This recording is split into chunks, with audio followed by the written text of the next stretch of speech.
Hi, everyone. Welcome. Thank you for coming. Everybody looks fairly sober. So we'll be talking today about how we can add Microsoft Silverlight to your existing company skill set, or more or less how to build a Silverlight team without starting from scratch. We're going to go a little bit into who we are as an agency, and basically give you our perspective on that, and then get into some how-tos. So my name is Ken Martin. I'm the Chief Creative Officer and founder of Blitz, and this is Noah Gedrich. Yeah, and I'm the Director of Technology, running our dev team, both for Silverlight and backend and Flash. So to, I guess, give you a little bit of context of who we are, if you haven't heard of us, and what we've been up to. We're an accomplished interactive agency. We've been around for a bit, actually a little bit longer as eStudio, which we're based actually up in the Bay Area, and primarily based in Los Angeles, a little bit up in Seattle. We're fortunate enough to work with a lot of large brands that really want to push the envelope quite a bit, whether it's utilizing sort of bleeding edge technology, looking at some of the sort of best-in-class solutions out there.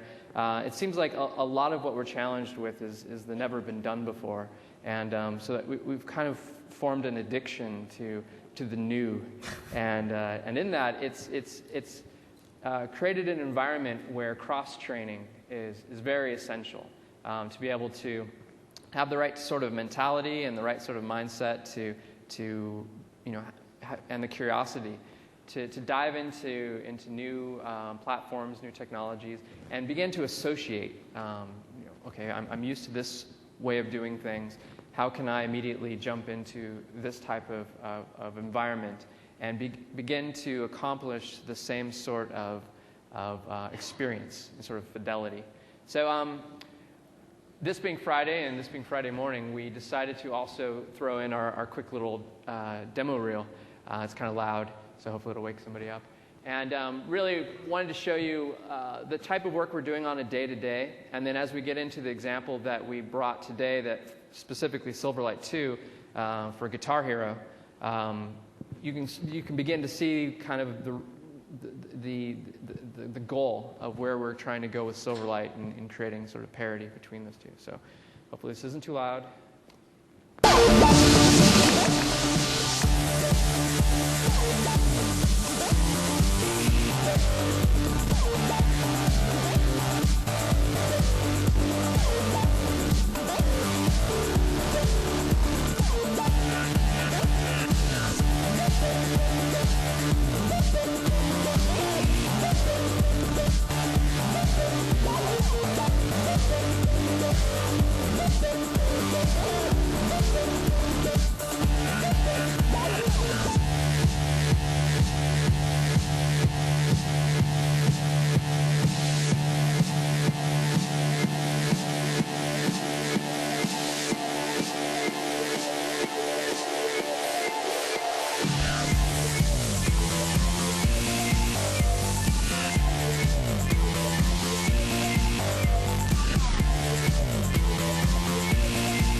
So it gets a little bit longer, but you know, how long it was.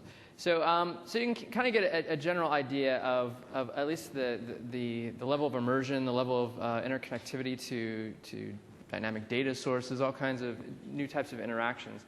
And you know, with Silverlight, we began working with it very early on. WPFE did some 2006. Right, did some residency programs, etc. And you know, with any new technology, there's perception, there's reality, and then there's potential. And you know, what we'd like to get into a little bit is sort of, you know, and this is, you know, really trying to be 100% transparent. You know, there's when you take a very core, in this example, I guess a Flash team, they're on the design side, and I guess that's the great thing about Noah and I being here is, you know, I sort of speak from the sort of the design creative voice, and Noah, you know, speaks from the developer. And you know, there is that designer-developer sort of collaboration, and especially for things where you're trying to achieve a certain amount of immersion and sort of wow factor pieces, you really need that. And Silverlight provides a lot of that out of the box, and so that's really great. So we want to show you how to use what you know. A lot of the examples we'll be showing create parallels examples, and we're getting into a proof of concept that we did again for Guitar Hero, where we took an idea to do a Facebook application, Silverlight 2 based, and begin to show not only how you can reuse assets, work in third-party programs, and essentially author through Blend. So that's ultimately what we'll be going through. When we get into perception, reality, and potential, I guess I'll let Noah give a little bit of sort of the developer's perspective, I guess. Sure. So, I mean, I think the developers are not a single group. There's, you know, just in the web world, there's a whole bunch of people who fall into that developer category. You know, we look at them, there's the classic XHTML UI developer working in JavaScript. They have, you know, I think they have a perception that they want to get involved in this stuff, potentially. That the hardcore standardistas, the ones who are super web, you know, XHTML people, they don't like plugins, so we don't bother with them. But I think that there's a desire to want to work in that area, and for them, it's really they're starting to really start working in a real programming environment, moving away from, you know, an untyped language like JavaScript. Even with the future of JavaScript, you know, there's other possibilities, but that's a big change that they're going to have to make. Then you've got the server-side developers who are probably coming at this and looking at how they can do some more interesting UI, do it faster. They're not coding web forms anymore. And then the last group, which I think is the hardest group to convert, is the Flash developer or the ActionScript developer, particularly because there is a very strong market for their services, and they don't necessarily always see the value to stretching out and moving beyond that. And I think with Blitz, we definitely, as I started working with our Flash development team to expose them to this, there was a real shift of, wow, there's a lot of value, there's a lot of stuff I can take from what I'm learning here and bring it back into what I'm working on in the Adobe universe, and back and forth. So that was a key piece for us. And we have some tips for each of those groups that we'll talk about. But from the designer's perspective, I think there's yet another challenge. Yeah, no, I mean, and it really comes down to sort of the, you know, again, perception, and a lot of it gets down to the sort of the psychology of it. I mean, in reality, when you take any sort of design/animator that's been working in Flash as an example for quite some time, they're accustomed to a certain way of working and a certain sort of where the bar is, you know, as far as integration of video and how you're able to take certain effects and integrate them and really create a very fluid experience. And you know, to be honest, the first impression is that it doesn't do everything that Flash does. So why would I want to, you know, why would I want to get, you know, involved in something new? The reality of it is that a lot of, and hopefully this is what the Guitar Hero sort of example will show, you can achieve all of the same sort of very similar type of effects. You just have to be very crafty in how you do that, and I think that's part of the mindset of that type of person or at least the type of people that should be working on Silverlight right now, is just really finding innovative workflows. And Silverlight 3 opens up a whole new sort of workflow process as far as how a designer is going to be working with Blend specifically. Not necessarily always using design. If you can, that would be great. As you'll see, there's definitely some advantages. But if you look at the lion's share of at least maybe somebody within your internal team, their skill set in Photoshop and Illustrator, they're just natural tools that they use on a day-to-day. So if you can harness that as sort of the crossfade into them utilizing design and Blend more effectively, then that's the goal. And really, the sort of the speech that I end up giving to the design group, as well as sort of new recruits, is really if we go back to when we first started getting involved in more sort of rich media, sort of broadband pieces, we were doing a lot of director development, sort of CD-ROM based, sort of late 90s, early 90s, late 90s, and the thing is that when Flash came along, there were a lot of people that were in a very similar situation where they looked at Director and they said, well, why would I ever want to deal with Flash? It feels inferior. It does a couple things, but for the most part, I already have my 3D. I already have certain local access to the system and so forth. And the thing is that there was a group of us that really wanted to pioneer sort of this new way of looking at content online. And I think that with Silverlight, as an example, there's a lot of really great ideas of how this particular technology can really grab hold and integrate to a lot of what Microsoft's already doing and integrating with other partners. And it's pioneer time again. And a lot of the people that began very early on innovating in Flash, quickly made a name for themselves. And from there, we're really able to grow an expertise. And there's just a certain amount of just rings around the tree that you get, and sort of cutting edge work that can be done. So for a lot of that, we began training, cross-training the team. And the reality of it is that you really have to invest in picking a real project, and not necessarily, in this example, us as an agency, a real client per se. But there's a lot of tinkering that goes on after hours, in between projects.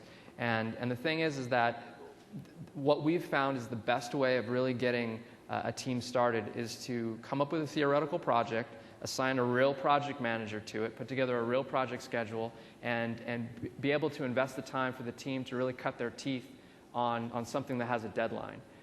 Because deadlines really are the things that really actually create a lot of the innovation. I think it's the pressure of failure. And, yeah, I mean, so Blitz actually cares a lot about R&D in both the Silverlight space and the Adobe space. If you actually go and check out our lab site, and we have the link at the end, there's a couple of years of R&D projects that we post up there. Some of them we release source code for. Some of them are just for show. But for you guys, if you're working in an agency like that, I think you have.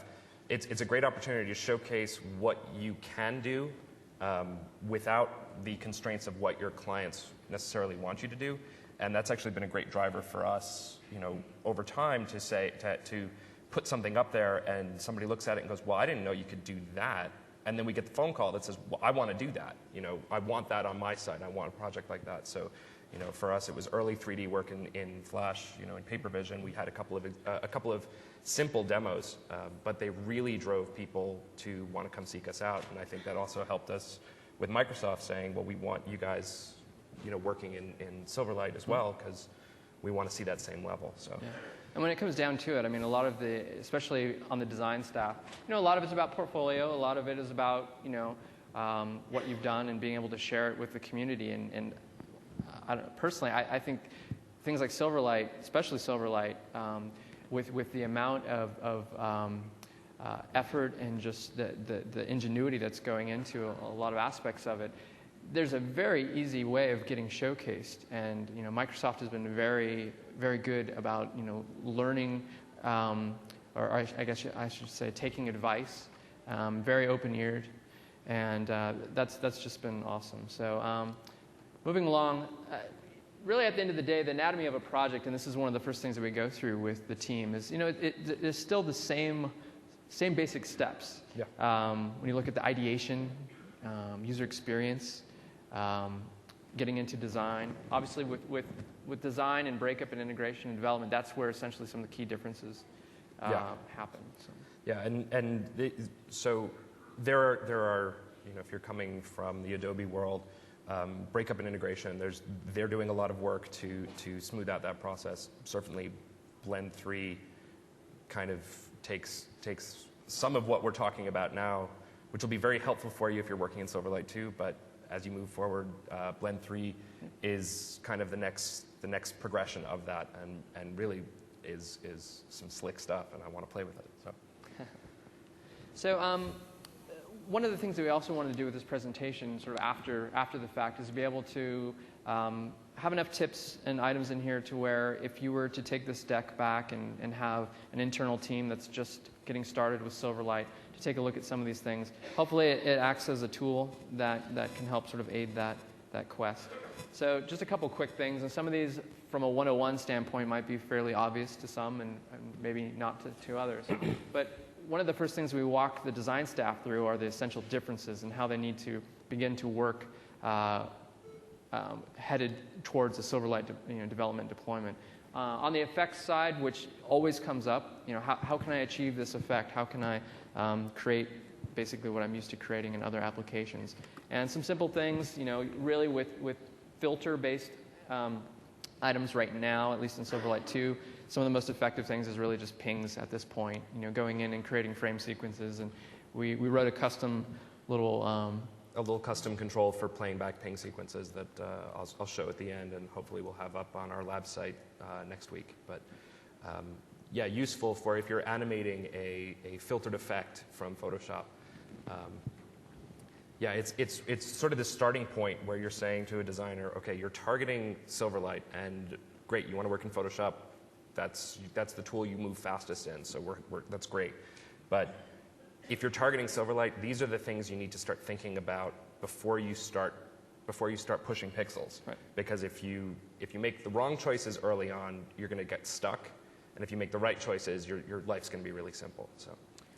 So moving through these, gradient, stroke, shapes, vector. Vector, as you'll see, especially working from design, expression design into Blend, it's a much faster transition. When you get into fonts and when you from a design standpoint, typography is a huge element. And in many instances, when you look at two projects side by side, even from a Silverlight and sort of Flash standpoint, sort of the keen eye from a designer will pick out sort of typography differences in how fonts and text are handled. And obviously with Silverlight 3, that's a whole new realm. With Silverlight 2, you just have to be very careful. We've found that even open type fonts aren't necessarily as predictable as true type fonts, and that with each true type font that we're utilizing, the design staff usually always tests it first because it is getting embedded and there are some different artifacts that may occur. Definitely, it's the make sure you test the font and that it's going to work and it's going to look great in your Silverlight project before you start using it in your Adobe tools, because you may create an entire design that's based off of that typography, and if it doesn't hang together when you move it in, that's going to kill you. You could always export it again as pings or as vector shapes, but you're probably going to want to do something with that text and not just have it sit there. Yeah, and so here, here's a quick example, and this kind of gets a little bit foreshadowed into what we're going to look at. But the designers essentially working in Photoshop set up ultimately how they want a piece of this project to look, and then as you can see in Blend, the parity is pretty good. Obviously from a kerning standpoint, there's still some work there, but overall, wherever vector shapes could be utilized, such as the tabs, the Follow Me button, the Search GH Tunes, that's going to essentially help with color blends, color tweens, and so forth. So from a file size standpoint, that ultimately is the goal. So looking at breakup and integration, automation, I guess within expression design is really one of the key things that we are utilizing if we're not necessarily working in Photoshop or Illustrator, because there's some manual work that's left to be done. Yeah, it's definitely that if you're starting in expression design, that's how you get team members who are willing to do it. I think that very quickly people start learning the tricks and trade of that particular app and its strong points. But definitely the XAML export from that kind of saves you a lot of hassle that will be showing you if you go the other route. But the next point here is that if you're using a third-party app, if you're using Photoshop to do your work, right now, some of those effects, some of the really high-quality design that I think people are very used to, they can work faster and they're more comfortable with it in those apps. So that's why it's got extra steps to prepare and get you moving, but ultimately it's worth it at least for now. And then this last idea that the designer-developer workflow, that the perfect situation is where you have the designer and the developer talking to each other through the whole project.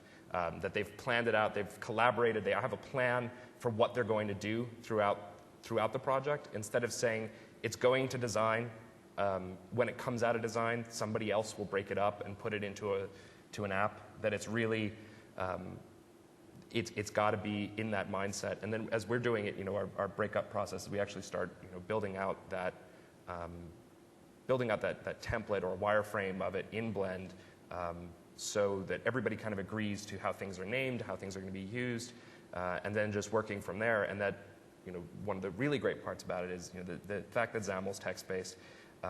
You can actually start diffing between two people's work. So if two people are working on the same XAML code, it's not the hardest thing in the world to integrate. I mean, it might take you 15 minutes. If people have spent a day working on XAML separately, combining those two pieces or those two files is actually really doable. I did it 5 or 6 times on this project. So. Yeah. And so even within Flash, there's a lot of things that we had to develop framework-wise very early on to allow sort of the presentation layer to be separated. And so with the great thing about Silverlight that we're finding, obviously, in the whole designer-developer workflow promise, is that it actually holds true. You actually can toss things back and forth fairly rapidly, so that's very good. So as I said, we'll talk about some tips for developers.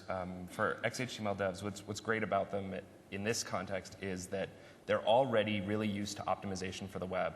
They're already used to trying to get their HTML code down to the smallest possible size, to compressing their images so that they're effective, they load quickly, and those are all still valid things to be doing. And so they already have that. And as far as layout, I mean, XAML it's not HTML, but if you're a rock star in HTML, it makes perfect sense. For the server-side devs, I think that the first hump to get over, and I started as a server-side dev, was the idea of trying to maintain your state in your app, as opposed to just sending stuff back and forth to the server, and you let your server deal with that, or you're just you're passing the same variables from one page to the next so that it knows what it's doing. The fact that you can actually hold on to that information and giving them some tips, and actually that if you can get the Flash devs to help them with that, I think it's really helpful, because these are people who've been doing exactly that for quite a while. For the Flash devs, there's a model of development, which is basically you break up your Flash project into lots and lots of SWIFTs, each of which contain lots and lots of movie clips. You can break up your Silverlight code fairly easily into multiple XAML files and multiple user controls. What's less easy to do is loading in a separate ZAP file and having that as part of your app. It's definitely doable, and there's a video that Tim Hewer put together that's great for explaining how you do it, but it's certainly not as simple as the AS2 version of Load Movie.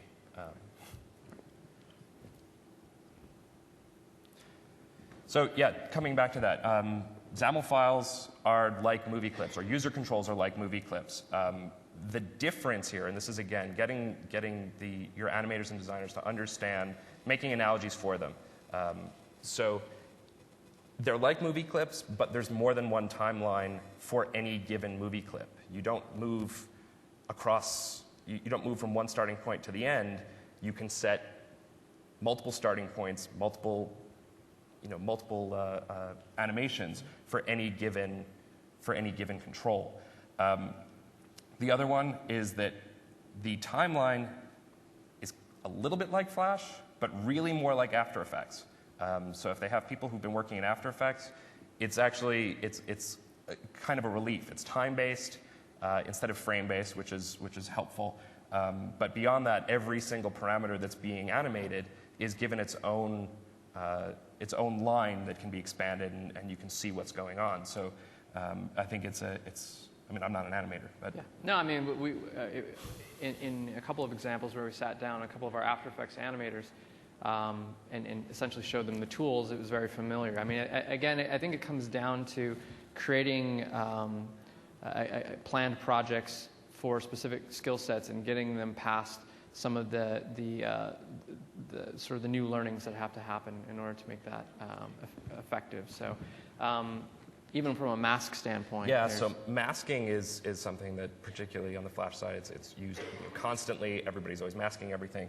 And what we found is there was confusion when we first started doing it. Using the clipping mask idea, if you're trying to move the object underneath the clipping mask, which is a common thing to do, apparently. It's true. It doesn't work very well if you use the clipping mask in Silverlight, because you're actually you have to move the entire object and then slide the mask back to its starting point. Rather than do that, what we found is it's easier to take your shape, paint it with an image brush, and then move the brush's origin around wherever you want it to. So it's a convenient way to get that similar effect without having to be animating two things in opposing directions to produce that effect. Right. Like in game development, called a sprite sheet. So used quite a bit for sort of 2.5D animations. Yeah. Getting them used to the video codec that you're using. It's WMB VC1. Everybody, I'm sure we've all heard lots about it at this point. The critical thing with that is there's no alpha channel in WMB. So if people are used to doing that, cutout with the guy walking across the screen, but you can still see everything behind him, that's not doable in that way. You can put things on top of him. You can build a frame around him. Sort of seamless edges. With Silverlight 3, I mean, I've definitely seen some really cool stuff where you're doing real-time chroma key based. So you just shoot it with a green screen. You publish the green screen video, and then using the pixel effects, you're just dropping out the green, which was actually really sweet. So yeah, PNG sequences, which is actually how we do a lot of that transparency right now, which I'll touch on a whole lot more. And that the last piece is that a little bit of code goes a long way. You don't just hit Alt-Enter and publish your Swift file and see how that animation flows. You do need to know just enough as a designer to hook your stuff up to get it working. It's a critical difference, and it was definitely something. It was a hump to get over for us to get people to understand it. Certainly, working in Silverlight 1, WPFE, the process to get that stuff all hooked together was even longer, and there was a lot of pushback from the creative department about not wanting to do this. Like, I can't even see my work. I can hit the play and I can preview it, but I can't see my work unless I have a developer hooking up everything that I'm doing. So at the end, I'll start walking through some of that code, which if you're new to Silverlight is useful. If you've been doing it for a while, it's probably not that useful. So here's a quick example of just how we have the designers set up, at least for the ping sequence and the ping sort of component that we wrote. Essentially laying out each frame sort of side by side, and then ultimately from an image brush standpoint, painting them in sequence. So moving into the Guitar Hero example, just to set this up a little bit, Guitar Hero World Tour has a new feature in it that allows the players to create their own music. And one of the things about creating your own music is that, now that there's a ton of it out there, a lot of it's about promoting it. So, unless people know about it, they might not necessarily find it. So in this example, we created a widget, theoretical widget for Facebook that would allow a player to take the songs that they've created and or one of their friends that might be helping them to promote it and be able to put it up on Facebook as an example. And so with that, we needed it to tie into the visual identity that we've already created for the other Guitar Hero work. And so there's some great reuse examples that we have within this, as well as some of the stuff that we did, custom for it. Is there anything else you want to add? We can kind of throw up an initial image. We're going to launch over to it right now. And hopefully it'll launch in the right place. Yes.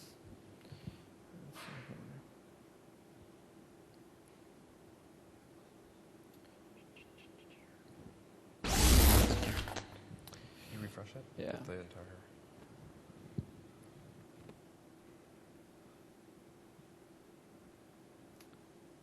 Did you train internet connection disappear? Oh, Yeah, there we go.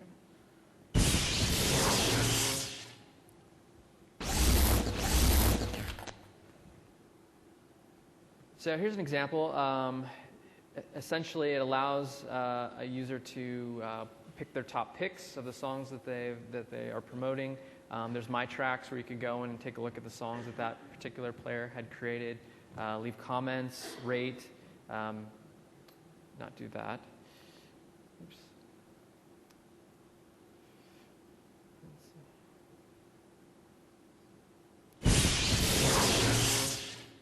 You can all watch that build animation again. Sweet. Go in and search through it, have it pull up. But just, I guess ultimately, there's a lot of little visual details that are within this that when you sit down with the Flash, design and dev team and you begin to look at how can we create the same sort of experience within Silverlight, these are a lot of the effects that we came across, being able to have video playing in banners, and I don't know if you noticed like the drumsticks rolling in after the fact. Just some very careful details that really separate, I guess, the more rough executions versus more of a polished piece. So let's see here, we can go in and page over to, let's see, this one's so, working the player, having various settings here. Is there anything else you want to? Yeah, I mean, the fun thing, we started this project on, we thought we were going to be doing something else, and then that project stopped, so we said, okay, well, what are we going to do? Ken reached out to our client at Activision, and so last Tuesday we got an approval to start moving ahead, and on Thursday I started getting people who could actually work on it. So this is something that team was able to put together in 5 days, basically, right. With a designer animator who had done one other Silverlight project before, and a Flash developer who knew some C#, who had never worked on a Silverlight project, and they were able to put this whole project together in that time.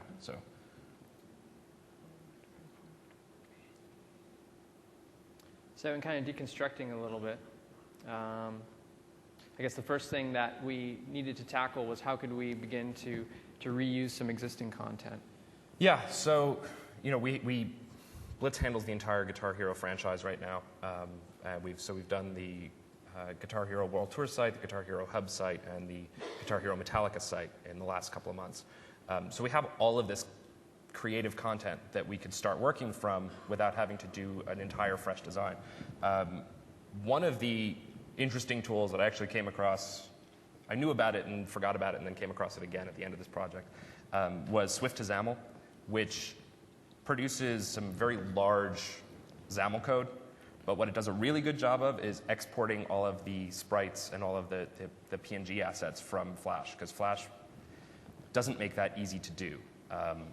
So I highly recommend it. It was a really useful tool, and you can incorporate it you can incorporate it in that process if you're reusing stuff that's coming out of a Flash file. Then there's the manual process, which is kind of what I'm going to walk you through. And I actually wanted to choose something that we don't see a lot right now with Silverlight, which is building a preloader that doesn't look like the blue spinning balls. It's a great preloader, and I've actually heard some people say that when they show a Silverlight project to a client for the first time, they get all excited about the blue spinning balls.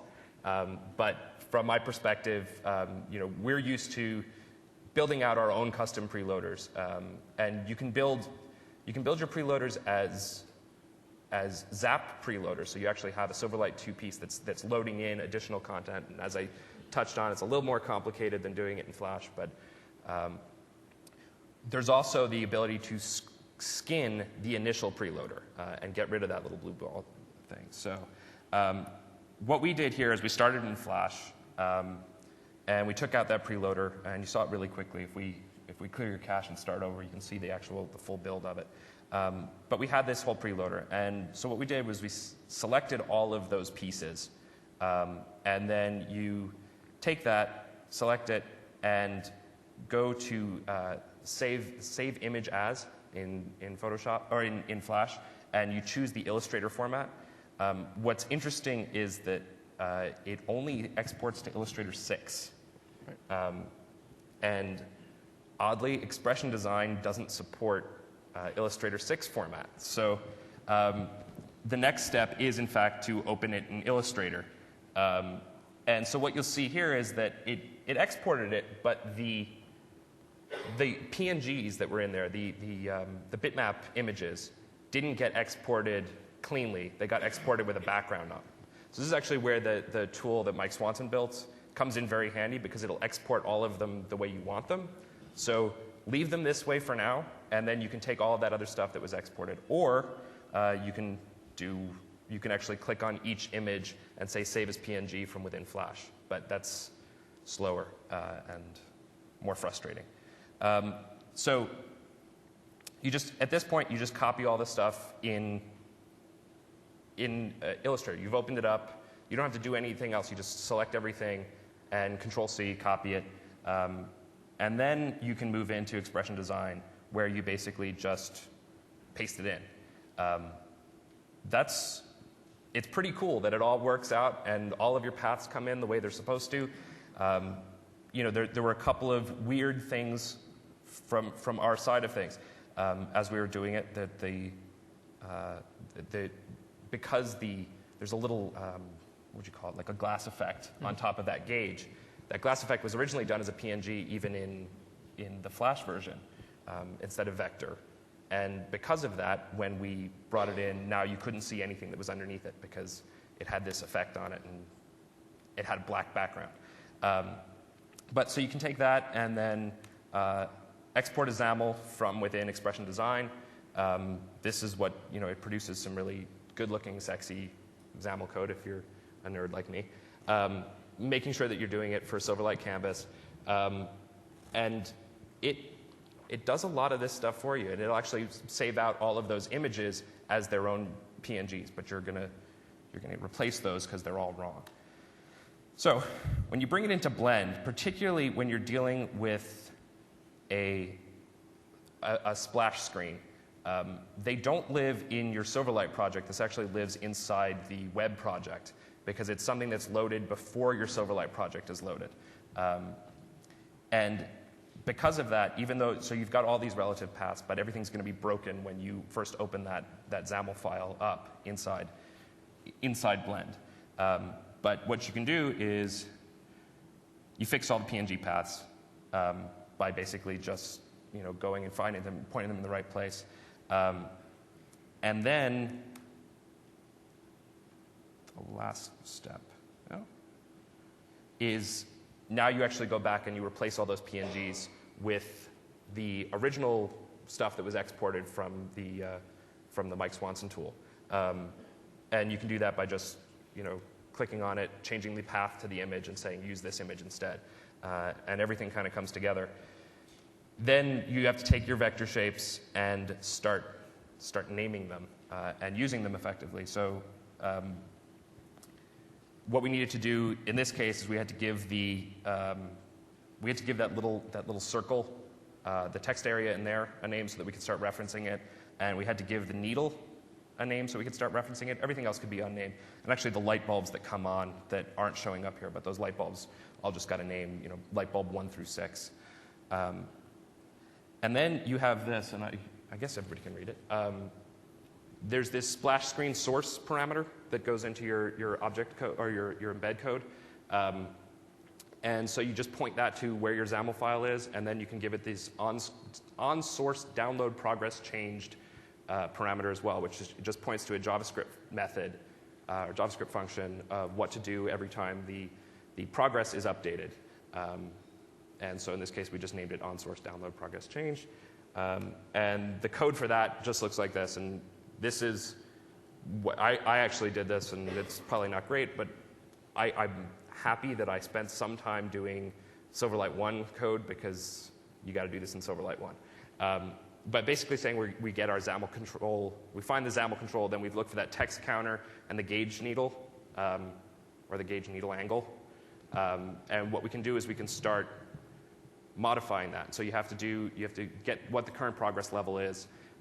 For the text counter, we actually just multiplied it by 100 and put a % sign after it and just drop that into the control.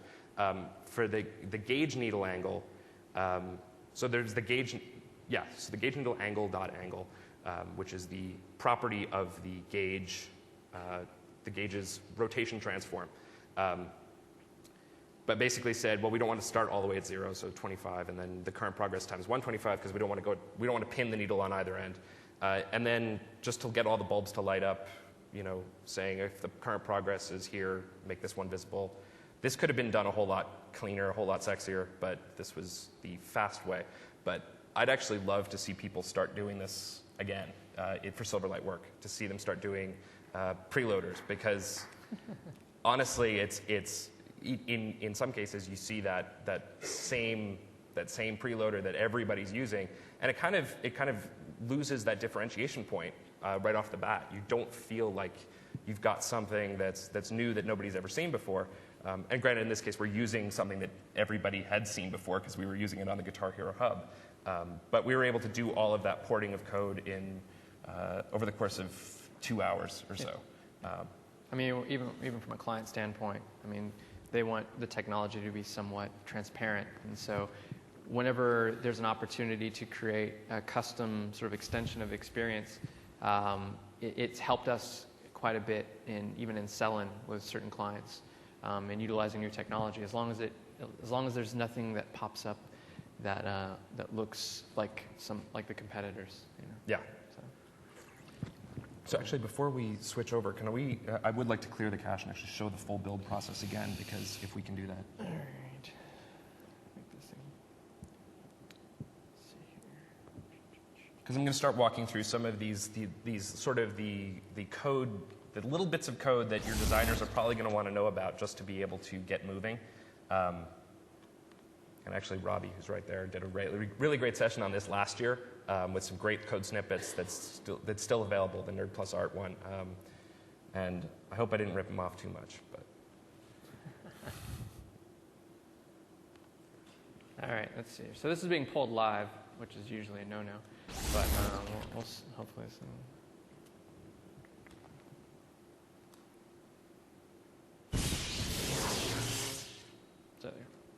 Okay, so as you can see from that project, and now I can click over to me. So as you can see from that project, though, it starts from a black screen. So we have the black screen, the needle goes up, and then we have a build animation. Now, to get that animation in there, there are two things that the designer is going to need to, or the animator is going to need to understand. One, just the entire concept of storyboards, what they are, how they work. And then the idea of attaching an event handler, and in this case, we're using triggering that through either a button or something else. In this case, it was a load. But so what you do here is we would actually just come in here, and I can create the storyboard, new storyboard. I think we called this build in. And what you'll notice, though, is that the way we're doing it here, I've actually taken all of the elements that we had, and just to show you what they're supposed to look like.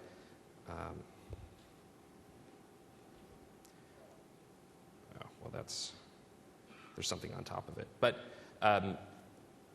it's black.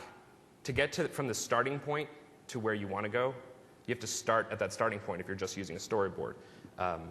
But so we can do that. I can just run over to here. Oh, wait a minute, it didn't save.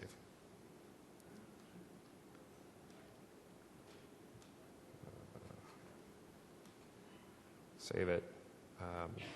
And normally the designer would actually just go work in Blend creating that storyboard. I'm just not going to actually storyboard in the entire thing because that's a bad idea. It's going to look terrible. But now I go find that storyboard here. Close the storyboard. And then what I did was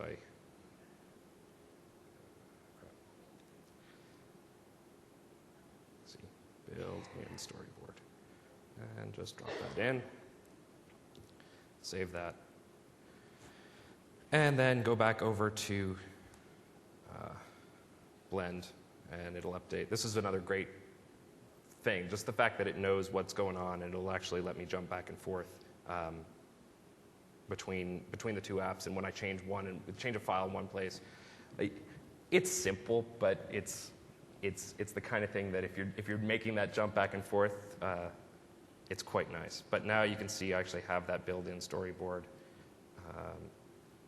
and I can play it back here, and it doesn't. There we go. So you can see that happening. Now what's interesting, you look back here and you can see the storyboard doesn't look like it's doing much because it's got a lot of elements that have been collapsed, but if I start opening them up, you can actually see the properties that are being animated, and then any other objects that are being animated across that time. Well, let me see which one. The background elements, that's all we were animating here. But you can see here they all are. I can take that red texture, and it's just the opacity that's coming up and being tweaked. This radial, the sides, all of that stuff. But so at this point, if I were to publish this, it's still not going to do anything. I built a storyboard, but it's not like it knows that it's my built-in storyboard and that that's what it's supposed to do when it first gets here. So this is the first piece where somebody's actually going to have to go in and understand what they're trying to do and trigger that. Yeah, and the thing too, and this is, I guess, I just want to throw this in. With a lot of the animators that we have, designers, etc. I mean, really, when it comes, like, the difference between, I guess, a very well done build-in sequence really doesn't come down most of the time to the tools. As far as, I mean, opacity, you need opacity, you need to be able to have, transform and move things, and for the most part. But I feel like the real challenge is to get the people that understand and have been trained on the fluidity of motion, how easing is really to be used, and then give them the right tools. I mean, the tools are there. It's really just about connecting that audience with what's in Silverlight. And I feel like if you look at even some of the things that we're doing, we're not using anything special. I mean, we're using opacity and just various sort of movement tweens, etc. And it can be simple. It's just you need to be able to allow them to see that the tools are the same. So. Yeah, it's definitely the what we were saying around the office after our animator put that together was people who say that Silverlight doesn't compete as an animation tool haven't spent enough time trying to get it to compete. They've looked at it. They've seen early Silverlight 1 work. And when everybody was still really learning the tools, but if you look at what's going on now, and the fact that if you spend your time doing it, you'll learn how to do it, you'll learn the tricks and that stuff to make something look really sexy. So to get the storyboard, and this is probably not the best practice, but this is the page build and the initialize component, so I can actually just drop something in here, and for an animator who's just wanting to preview something, this is an easy way to do it. But you take that storyboard name, you just type it in, and it's built in, and because it's Visual Studio, it knows what all of those objects are, and then you can just tell it to begin, and everything works. And that's really all they need to know, and I'll see, hopefully this will run. My regular Windows installation didn't want to play nicely, and so I'm running this through VMware. But also, if you have a creative team that's working on Macs, VMware is a perfectly viable solution for doing a lot of this stuff.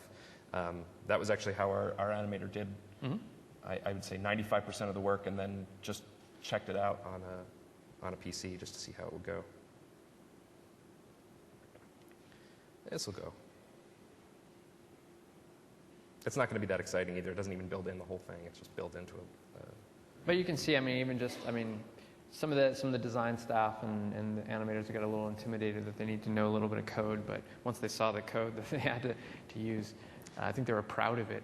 Yeah, it's straightforward, and they feel like they're at a point where they can actually create some of that interaction on their own. I think they've been at the mercy of developers to handle all of that for them, and even if it's not perfect code, it's definitely workable and understandable. I mean, I can take a look at some code that a designer may have dropped in there and go, okay, I can see what they were trying to do. They wanted to trigger this animation on the page load.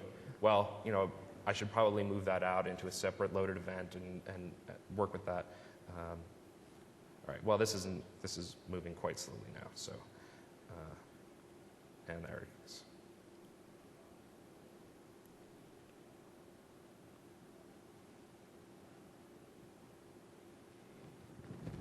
Or not. Time-wise, we should. I think we're okay. Oh, actually, no, I do need to start running through this. So, early version of the preloader in this project. It didn't have the light bulbs turning on. Anyway, so I will move over to the next demo. In this case, we actually we said, okay, well, here are all of the assets that we want on here, and we're going to lay them out. We're actually going to put them on here, and then we're going to do that as our base state. What Silverlight does, or what Blend does, or Silverlight and Blend do, what's pretty cool is this idea of the visual state manager. So you can actually create multiple states for your application, for your controls, and define how you want them to behave, how you want them to interact with each other, and how you want them to transition from one to the next. So in this case, we have it's like, okay, we've laid everything in. We know this is where we want it to end up. This is our base state. It's great. You open up the app. If it's in the base state, you can see everything. You don't have to, with Flash, you kind of have to figure out what frame if you don't have a good structure for this is how we always do our Flash movies. It's not always easy to see where that point is that's the one that stops and everybody gets to see. And so you just go here, you create a state group first.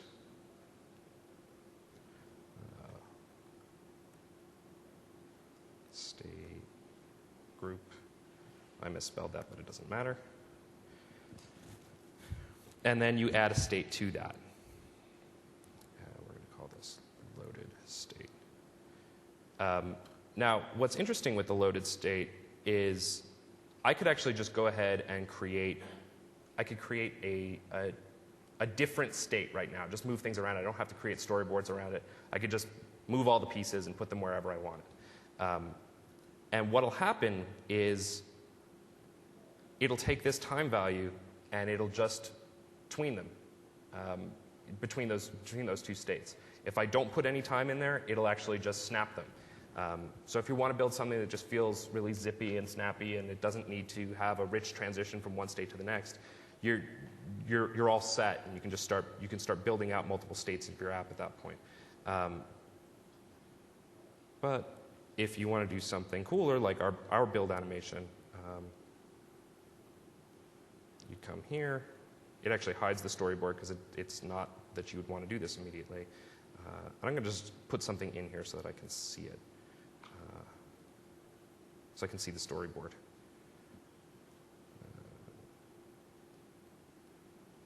All right. But if I save this and then go over to this project in Visual Studio, Again, it'll ask me to update.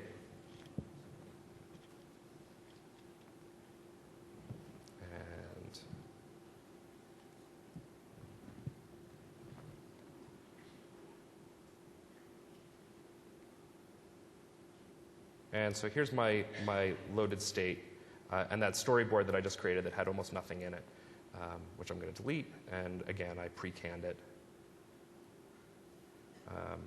And this is all of that animation they did. But if I come back here. So now I've created that visual state with a sweet build animation. Ooh.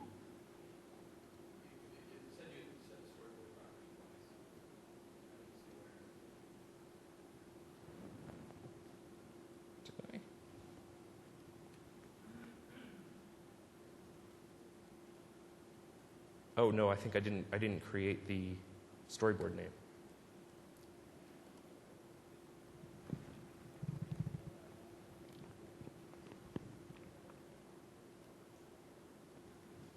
Is that right? No, doesn't like that either.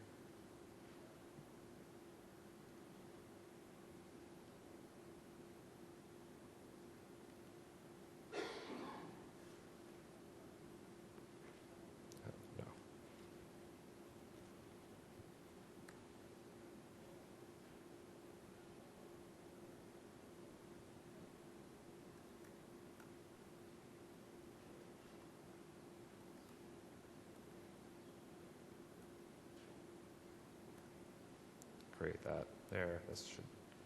This should have it work now.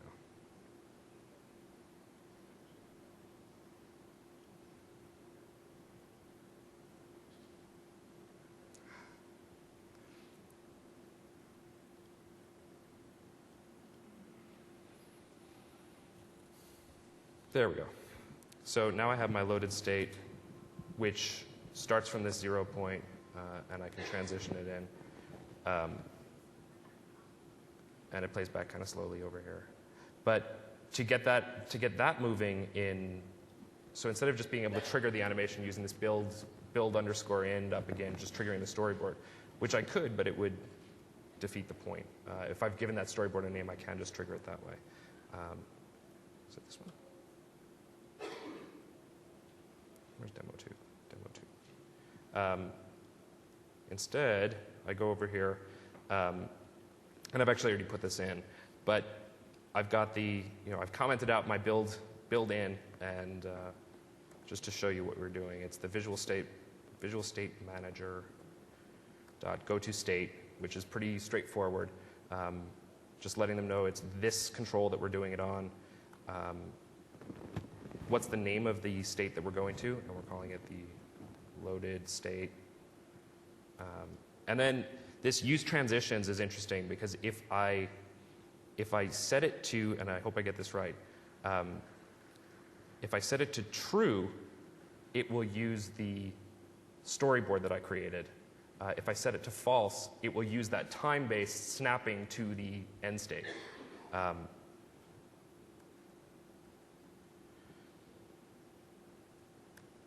If I got that backwards, I apologize. You're just going to have to try it out. And I think we're running short of time, so I'm not going to go through too much more. But I did just want to sort of show off quickly the PNG sequence code in case anybody's interested in it. And hopefully, again, I will be publishing that. But what we're doing is, we're loading in. Well, over here we actually create a reference to it. So we're creating that logo PNG, which is the kind of crackle effect over the logo. It actually plays back music as well. But so what we're doing is we're saying, set the PNG sequence logo to a new PNG sequence, and we create that class. And this was not done by a designer. This was done by the developer. But the designer knew that she could work with it. She knew what was going to happen, and they were just kind of bouncing stuff back and forth. And as Ken showed before, we had that sprite sheet, just a long list. It was a large PNG that had lots of frames in it. So when we create a new one, we actually just say, okay, well, what's the path to that image? What's the width of the individual frame? what's the canvas that we want to drop that into. So when we create the new sequence, it actually is going to be added as a child to that canvas. How long do we want this overall sequence to play? And it'll divide that by the total width and the number of frames. So if we say, well, we've got this thing and it's got 6 frames in it, we're going to play it over and over and over again, or 6 frames and we want it to play really slowly, we could say 6 frames and it's a 30-second duration. And then because it's time-based, anyway, and then how long do we want to delay before we actually start playing it? And then, so we're doing that, we initialize it, we create an image brush, and as I was talking about, we're actually taking that image brush and snapping it over, translating it over by whatever that width of the overall thing is, on every time, on every duration that we've actually had to switch. So anyway, I think that's about it for what I have time to talk to you guys about. So I guess overview-wise, ultimately, again, we're definitely open to any questions.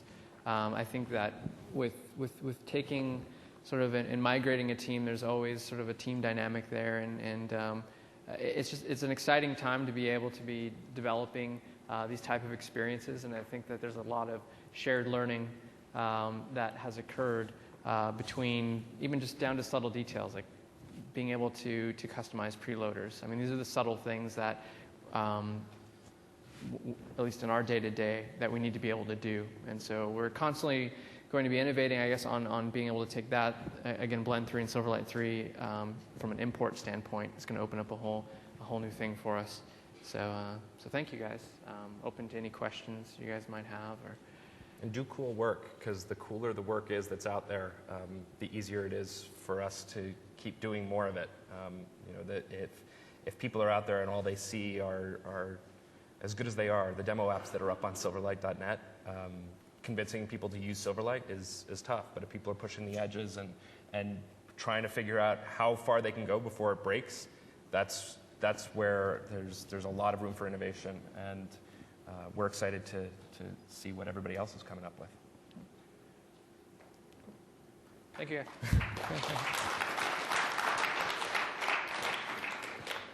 Does anybody have any questions? Yeah. Well, you guys are probably hearing me. Oh, there we go. Okay. A quick question about the loader screen.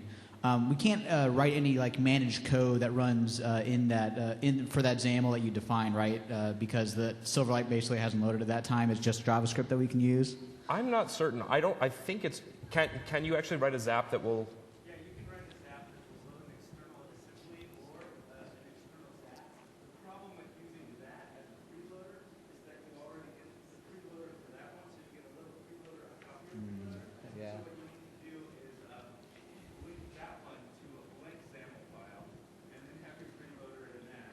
And then loading your external. Just Google search loading external Zap or external assembly and stuff like that. Okay, cool. You asking? Yeah, loading external assembly is the thing to search for, or it's something like that.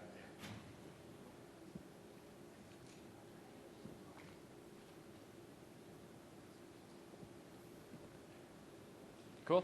Love to see you do a Google search for this site. See what metadata it shows.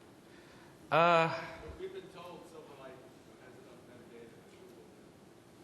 Well, actually, so Blitz has done some interesting stuff for search engine optimization with our Flash work in the past, and most of those philosophies still apply, which is that, and it's perfectly legitimate. If you're creating shadow versions of the content, and in this case we're actually using an XML feed, so it'd be pretty easy to just parse that data and drop it in there. But you can actually create those multiple states, and then using on the Flash side, we were using Swift address to actually create multiple, or Swift object and Swift address to create multiple versions, multiple pages of the shadow version of the content that would then take you directly into those sections. Definitely the stuff that we've seen with the history object that's coming in Silverlight 3, or the use of the history object and all of that stuff, is going to make that pretty straightforward to do on the Silverlight side as well. There's also, there is that concern. Anytime you're dealing with something where you're presenting your content through a plugin, that you're not you're not going to get search engine indexed in the same way. But we actually have a really good post about how we did it on our site, and actually, well, our final slide has, I believe, a link to labs.blitzagency.com. But if you check that out, there's a good article on what we did, and we actually ran it past Google because we needed to. We can't afford to have our clients banned from Google. So it was a critical piece for us, is to make sure that what we were doing was not spoofing the search engine indexer, but actually doing something that was legitimate. And the response we got back was, this is exactly what everybody should be doing, basically creating a shadow HTML version of your content for screen readers, for everything else that can't read plugin information very well. Quick question. Working for an agency that has very divided development and design departments, on the development side, it's kind of easy to sell Silverlight since we already work in C# and everyone's excited to work with it. But the design teams, like, we already use Flash, we're comfortable with Flash. What would be, I guess, sort of a sales pitch to get them on board, in your opinion? Well, I think so, and I'll let Ken speak to how to, I mean, he gets to convince them all the time. But it's the first step is you as a developer, and if it's a really divided team, if you guys aren't in the same place, it's going to be a tough sell. But if you can make the case for the value to you as a developer, and why, if they just learn a little, like go out and stretch their skill set a little bit more, that there's value for everybody. I mean, I know I've definitely looked at it, and as I show developers, even Flash developers, Silverlight stuff, their response is, at first, like, well, I already know this stuff. And it's like, well, no, you don't. Like, sit down and really, really start digging into it. And what they start to find is that there's a lot of cross-learning that's valuable to them. So by learning the way that Silverlight does it, they get new insight into how best to do something in Flash. And the exact opposite. I mean, Blitz would be nowhere doing Silverlight work if we didn't have that huge, 8-year background as Flash developers. But so yes, definitely promote it from your developer side. There's something cool here, but pushing them to check out cool work. I mean, it's exactly what I'm saying. Everybody should be, if you can do something cool, if you have something to show off, if you find something cool, pass it on, because when people see the same, it's the same issue that Flex has. If everybody sees a Flex app that looks like a Flex app, nobody wants to build Flex apps. But if you see one that really changes the game and really looks amazing because somebody stretched the boundaries of the platform, now it's something more interesting, and you do get designers who are interested in participating. So that's my take on it, is show them cool stuff, and they'll want to play with it. The other thing, I mean, from a design standpoint, I mean, I don't know how deep I want to go into it, but I mean, as a design group, they're usually very tight-knit, and if somebody has an opinion on something, it usually kind of influences everybody else. So the reality of it is that you really need a champion within the design team that understands the potential and who is that sort of connector within that group. And the thing is that, and a big part of what we've been doing is that you don't, although expression design is ultimately going to be the way to go, most of the work, even within Flash, happens outside of Flash for designers. I mean, most of the work they're doing is in Photoshop, it's in After Effects, because a lot of the, with video and with video integration, tweens are usually only used when you need them, when you need to. So the reality of it is that a majority of their work is even happening outside of Flash. It's happening outside of, Blend. So as long as they're comfortable in how the integration can come to bear, and really the developers that are interested in really innovating in the space, as long as they're there to help from sort of a dev-designer sort of integration, it really allows them to stay in their sort of tool of choice to really start to see. And at the end of the day, and I truly believe this, there's a huge potential for doing really cool stuff in Silverlight and having it showcased very, very quickly. I mean, Microsoft's very interested in very cool blends of functionality and just cool immersiveness on the user experience side. So I think there's a huge opportunity. It's sort of a big fish in a small pond right now, versus in some of the other technologies, you're a little bit more of a small fish in a big pond, and it takes a little bit more to get noticed. So they usually respond very well to that. One other thought is, I mean, if you look at some of the really cutting edge stuff that's going on any platform, it's not entirely creative driven. It is partially dev driven. So if you look at what's going on with 3D in the Flash space, Adobe and Silverlight 3 are at parity with the 2.5D planes. I think it's easier to work with on this side, but I'm sure if I asked our Flash devs, they would say no, I'd rather do it in Flash. But if you start looking at paper vision and Away 3D, this is not work that a designer can do on her own. She's got to be working along with somebody who understands 3D space and how to work in it. Maybe she does. I mean, we refer to them as the unicorns, the people who design as well as they code. Because if you can find one, you gotta hold on to it, but you can't breed them in-house. You can't take a designer and just cram code down their throat. So yeah, the mythical unicorn. If you can find them, hold on to them. But yes. Yeah, it's stuff like that. It's here's a great proof of the technology that if I had a designer working with me to really flesh it out would be something unbelievable as opposed to just a tech heavy tool.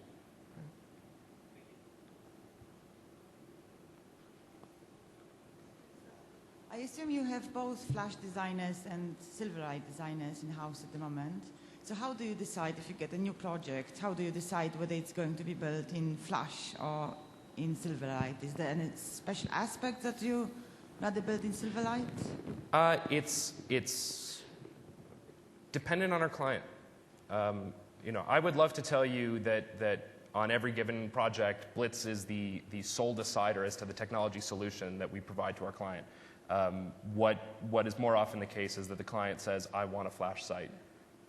And so we end up doing that. Or we'll present the pros and cons. I mean, I guess that's the thing with any of the newer technologies is that there's usually a very cool reason why they should be going this route, but there's also some mitigating some of the risks around it. And, a little bit of it is on our part from a sales standpoint to explain, the differences. And if they're really looking for, I think technology is more of a means than an end, and especially for marketing folks.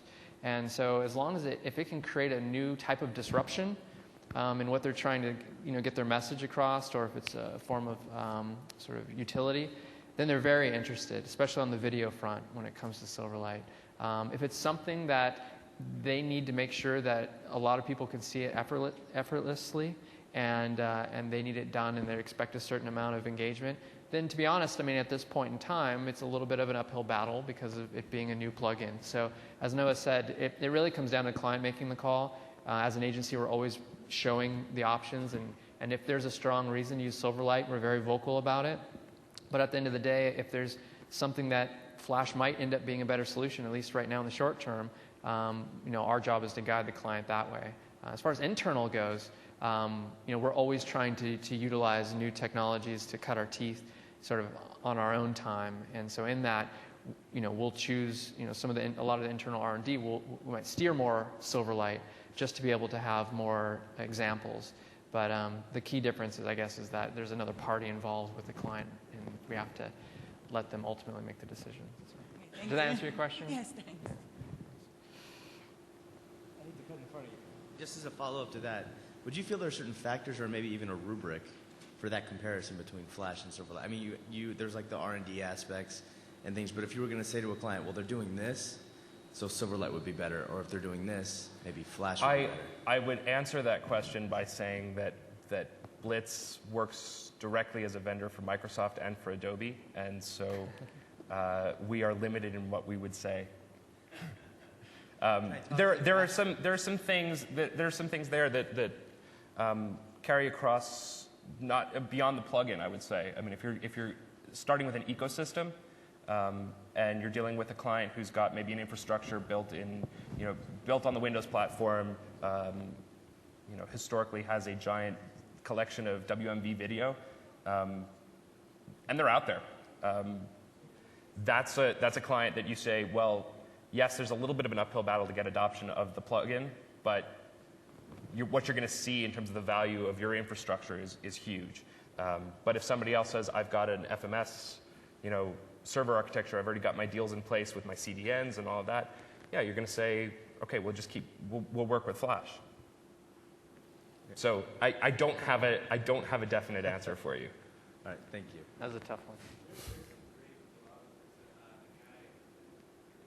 He's got a Silverlight versus Flash. He has like preloader and all these things. His code sample for both. Is there any other questions? We're supposed to tell you that the evals are extremely important and that we Tell encourage us what you think of us. and that if you guys take a quick moment to even just draw a pretty picture of your reflection of this session, that would be helpful. So thank you very much and enjoy lunch.